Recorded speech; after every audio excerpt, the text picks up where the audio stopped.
Hey folks, how you doing? This is Jason Root with Root Health, and today's article, 10 minutes or less, is occupational health, real estate, and law professionals. So, see, this is directed towards a kind of a specific population that I've found a lot of work with, primarily because of some of the factors that we're going to talk about here.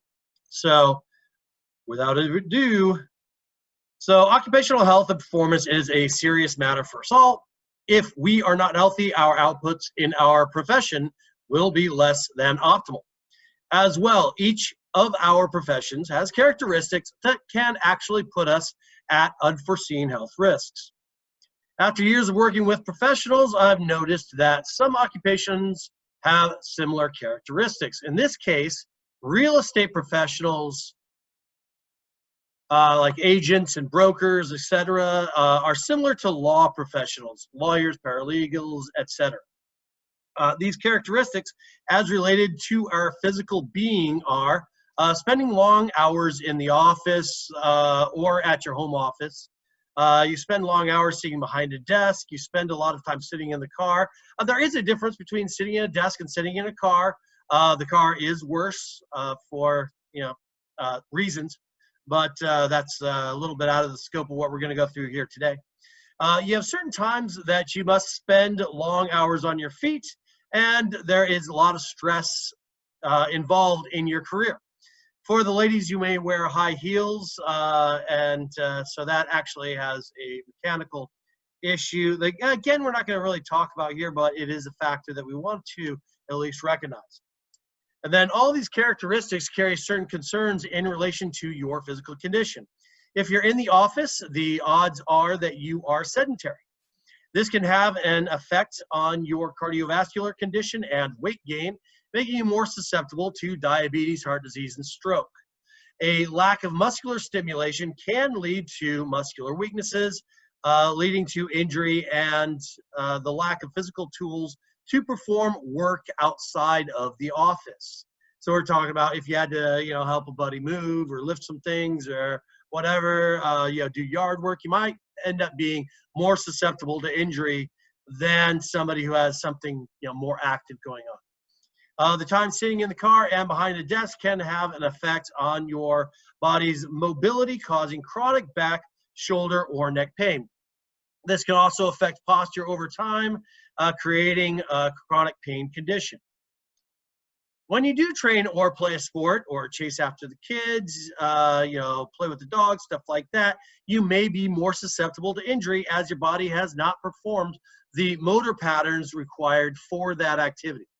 And that could be, feet movement. You might have to get out of the way of a car speeding down the street, step up on the curb, twist an ankle. Why? Because you're not used to that footwork patterns, things like that. And so this could be even true for the gym goers, as gym training may not even address these motor patterns required for life.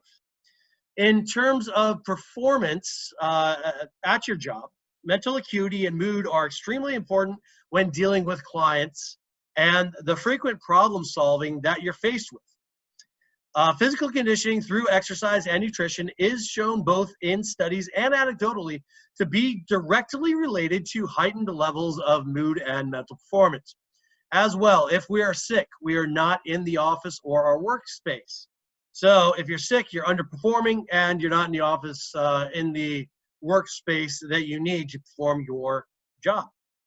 As well, we got past that. If we are cardiovascularly and metabolically underperforming, we will feel tired and worn out.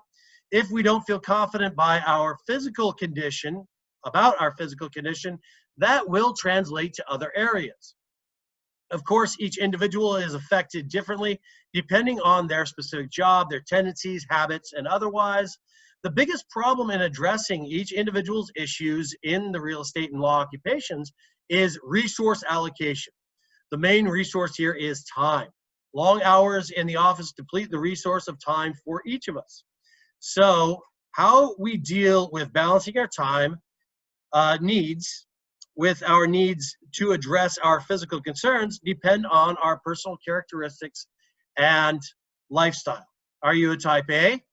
How organized are you? How dynamic is the structure of your days?